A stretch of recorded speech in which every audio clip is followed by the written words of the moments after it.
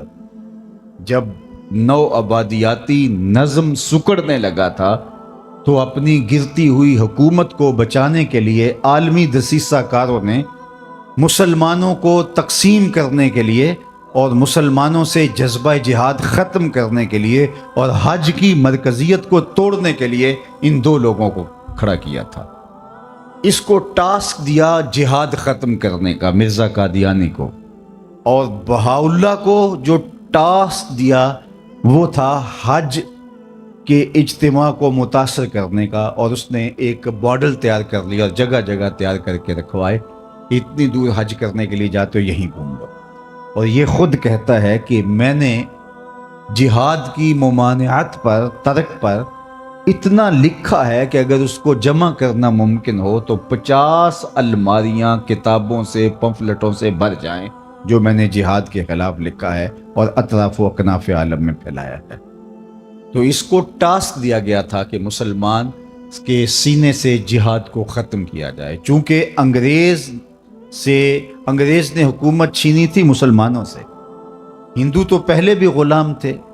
اب وہ ان کے غلام ہو گئے، انہیں ہندوؤں سے ڈر نہیں تھا، انہیں ڈر تھا مسلمانوں سے۔ فروغ آدم خاکی سے انجم سہمے جاتے ہیں کہ یہ ٹوٹا ہوا تارا مہ کامل نہ بن جائے۔ اس لیے وہ قوت جسے جہاد کہتے ہیں اس کو ختم کرنے کے لیے مرزا غلام محمد قادیانی کو کھڑا کیا گیا، اور اس کی جتنی بھی تحریرات ہیں آپ پڑھ کے دیکھیں تو اس میں اس نے جہاد کے خلاف بات کی ہے کہ یہ نہیں ہونا چاہیے، یہ قلم کا زمانہ ہے، جہاد کا زمانہ نہیں ہے۔ اگرچہ امت مسلمہ نے اس کو مسترد کر دیا اور وہ بدترین موت مر گیا، لیکن چونکہ جنہوں نے کھڑا کیا تھا وہ تو آج بھی ان کی سرپرستی کر رہے ہیں، لہٰذا ان کے ماننے والے آج بھی موجود ہیں۔ اس دور کے اشرافیہ نے مانا تھا، کیونکہ تاج برطانیہ کے زیر سایہ یہ پودا کاشت کیا گیا تھا اور ان لوگوں کو اس کے سائے میں لا کے بٹھایا گیا تھا، تو اس دور کے اشرافیہ نے مانا تھا اور اس کو اپنا معاذ اللہ پیغمبر کہا تھا، اور آج بھی مغرب دھڑا دھڑ ان کو ویزے دیتا ہے، جبکہ آج ان ممالک کا ویزا لینا کار دارت، لیکن ان کو 1 سیکنڈ میں ویزا مل جاتا ہے، اور وہ اس لیے کہ ان کے سرپرست جو ہے وہ ان کو جو ہے وہ راستہ دیتے ہیں اور ان کو حفاظتوں کا حصار دیتے ہیں اور ان کو تکریم دیتے ہیں۔ اس لیے آج بھی پاکستان کے اندر 1 سال میں محتاط اندازے کے مطابق 10,000 لوگ 1 سال میں بیرون ملک جانے کے لیے اپنے آپ کو مرزائی لکھ رہے ہیں، اور مرزائی لکھنے کا مطلب مرزائی ہو جانا ہے۔ اگر کوئی شخص کہتا ہے کہ چلو کوئی بات نہیں میں اوپر سے لکھ رہا ہوں، شریعت کے حکام ظاہر پہ ہوتے ہیں، وہ مرزائی ہو جاتا ہے۔ اور ہمارے قریب ایک واقعہ ہوا کہ ایک شخص نے بیرون ملک جانے کے لیے کاغذ بھرے اور اس کے اوپر مرزائی لکھا، لیکن ابھی جا نہیں سکا تھا، وہ بدبخت کہ موت کی گھاٹ اتر گیا اور اللہ کی گرفت میں آ گیا۔ تو اس کے خاندان والوں نے کہا کہ چونکہ یہ تو ایک طریقہ تھا باہر جانے کا، اسے مسلمانوں کے قبرستان میں دفن کر دیا گیا، لیکن پھر بعد میں مسلمانوں کے احتجاج کی وجہ سے اس کو اکھاڑ کر کے مسلمانوں کے قبرستان سے نکالا۔ تو یہ بات ذہن میں رکھیے گا کہ یہ خود کاشتہ پودا نہیں ہے، بلکہ یہ یہودیت کا کاشت کیا ہوا پودا ہے۔ اس لیے علامہ اقبال نے کہا تھا کہ مرزائیت یہودیت کا چربہ ہے، اور کسی نے کہا تھا کہ یہ اسلام کے بھی دشمن ہیں اور پاکستان کے بھی دشمن، اور انہوں نے ہمیشہ اسلام کو نقصان پہنچایا اور انہوں نے ہمیشہ پاکستان کو نقصان پہنچایا۔ لیکن دنیا کی تاریخ کا یہ انوکھا باب ہے کہ پاکستان کی نیشنل اسمبلی میں ان کو قانوناً پاکستان کے آئین اور دستور کے مطابق کافر ڈکلیئر کیا گیا، لہٰذا انہوں نے اس کو مانا نہیں، تسلیم نہیں کیا اور در بدری کی ٹھوکریں کھا رہے ہیں اور ذلیل و رسوا ہو رہے ہیں۔ لیکن یہ قانون باقی رہے گا، آئے دن چھیڑ چھاڑ کی جاتی ہے اور یہ کوشش کی جاتی ہے اور لوگوں کے دل میں ان کا جو ہے وہ ان کو مظلوم بنا کے پیش کیا جاتا ہے کہ یہ بھی تو اس ملک کے باسی ہیں، ان کو بھی حق ہونا چاہیے، اور یہ حکومت فیصلہ واپس لے لے کسی طرح سے یا اس کے اندر کوئی ترمیم کر لی جائے۔ لیکن میں کہتا ہوں کہ آسمان تو پھٹ سکتا ہے، زمین کے ٹکڑے تو ہو سکتے ہیں، چاند بے نور ہو سکتا ہے، سورج بے نور ہو سکتا ہے، لیکن مرزائی کل بھی کافر تھے، مرزائی آج بھی کافر ہیں اور مرزائی کل بھی کافر رہے۔ مرزائی کبھی بھی جو ہے وہ اس دائرے سے نہیں نکل سکتے، چونکہ جو حضور کے ختم نبوت کا منکر ہے وہ کافر ہے۔ دوسری بات آپ کی توجہ چاہوں گا، اللہ آپ کے جذبوں کو سلامت رکھے، لیکن میں چاہوں گا کہ زیادہ سے زیادہ آپ اس مسئلے کو سننے کی کوشش کریں۔ نعروں کا ذوق آخر میں، بعد میں یا اس سے پہلے بھی میرا خیال آپ پورا کر چکے ہوں گے، بس میری گفتگو کی طرف آپ کی توجہ رہے۔ تو یہ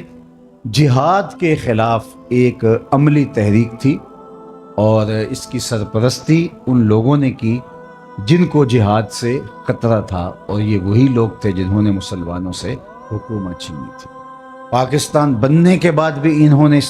پاکستان کو قبول نہیں کیا۔ آج بھی ربوے کے اندر جو قبریں ہیں، وہاں جو لوگ ان کے دفن ہوتے ہیں ان کو امانتاً دفن کیا جاتا ہے۔ وہ کہتے ہیں کہ پاکستان ٹوٹ جائے گا، ان کے عقائد میں یہ شامل ہے، اور ہم ان لاشوں کو اٹھا کے قادیان میں جا کے دفن کریں گے۔ جب پاکستان ایٹمی طاقت بنا تو پوری دنیا کے اوپر چراغاں کیا گیا، لیکن ربوے میں سوگ منایا گیا۔ اور جب پاکستان دو لخت ہوا، پاکستان جب ٹوٹا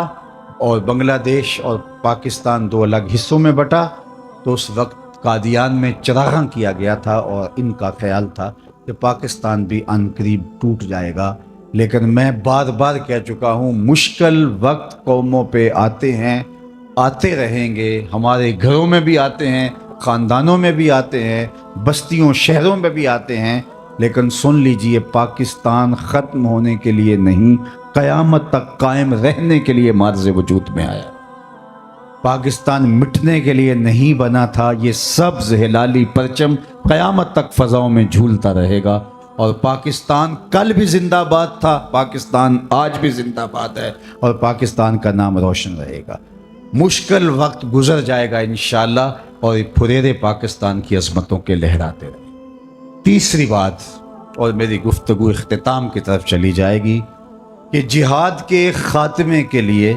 یہ سارا ڈرامہ رچایا گیا تھا۔ بہاؤاللہ کی جو تحریک تھی وہ حج کے خاتمے کے لیے وہ ڈرامہ رچایا گیا تھا، اور یہاں جہاد کے لیے، لیکن جہاد ختم ہونے والا نہیں ہے۔ میرے اور آپ کے آقا و مولا مخبر صادق، ہمارے ماں باپ ان پہ قربان، آپ نے کہا تھا جہاد قیامت تک جاری رہے گا، تھوڑے لوگ ہوں گے لیکن لڑتے رہیں گے، اور فرمایا اقصی کے دروازوں پر لوگ موجود رہیں گے جو جہاد کا پرچم اٹھائے رکھیں گے۔ اور آج اقصی کے دروازوں پر لڑنے والے غزہ کے ان مجاہدوں کو ہم سیلوٹ کرتے ہیں، سلام پیش کرتے ہیں کہ پوری دنیا نے ان کا ساتھ چھوڑ دیا، اور کفر اسرائیل کے ساتھ آ کے کھڑا ہو گیا۔ اپنے سرکاری جہاز میں بیٹھ کے بھی برطانیہ کا وزیر اعظم پہنچ سکتا تھا اسرائیل میں، لیکن اس نے ترجیح دی جنگی جہاز میں بیٹھ کر کے وہاں پہنچنے کی، اور اس نے عملاً بتایا بھی اور کہا بھی کہ میں اس لیے جنگی جہاز میں جا رہا ہوں اسرائیل، تاکہ ان کو میں بتا سکوں کہ ہم ہر طرح سے تمہارے ساتھ ہیں۔ لیکن 56-57 اسلامی ملکوں میں کوئی ایک بھی نہیں گیا جو غزہ کے یتیموں کے سر پہ ہاتھ رکھ سکے کہ ہم بھی تمہارے ساتھ ہیں۔ لیکن غزہ کے مجاہدوں، تمہیں سلام ہو، تمہیں آمنہ کا لال دیکھ رہا ہے۔ سنو، میرے حضور نے ارشاد فرمایا، والذی، ارشاد فرمایا حضور نے کہ قرب قیامت میں جب دجال آئے گا، ابھی تو دجال کا ظہور ہونے والا ہے، دجالی قوتوں کا ظہور ہے، لیکن فرمایا قرب قیامت میں جب دجال آئے گا تو میرے غلام اس کے مقابلے میں نکلیں گے، حق کے راستے پہ اپنا سب کچھ کٹوانے کے لیے۔ سنو، صحاح کی روایت ہے، انی لعارف اسماءہم، میں اپنے ان غلاموں کو نام بنام جانتا ہوں، واسماء آبائہم، ان غلاموں کے ماں باپ کے ناموں کو بھی جانتا ہوں۔ کہانی ختم نہیں ہوئی، وَأَلْوَانَ خُيُولِهِمْ، جن سواریوں پر چڑھ کے جہاد کریں گے میں محمد ان سواریوں کے رنگوں کو بھی جانتا ہوں۔ کون سا غلام، کس کا بیٹا کس رنگ کی سواری پہ بیٹھ کے جہاد کرے گا، حضور فرمایا میں پہچانتا ہوں۔ غزہ والو تمہیں مبارک ہو، تجھے آمنہ کے لال پہچان رہے ہیں۔ زمانہ تمہیں چھوڑ دے، تمہیں پرواہ نہیں ہونی چاہیے، اس لیے کہ آمنہ کے لال تمہیں پہچانتے بھی ہیں، تمہیں جانتے بھی ہیں، اور جن سواریوں پہ تم جہاد کر رہے ہو ان سواریوں کے رنگوں کو بھی پہچانتے ہیں، اور یہ جہاد کبھی ختم نہیں ہوگا۔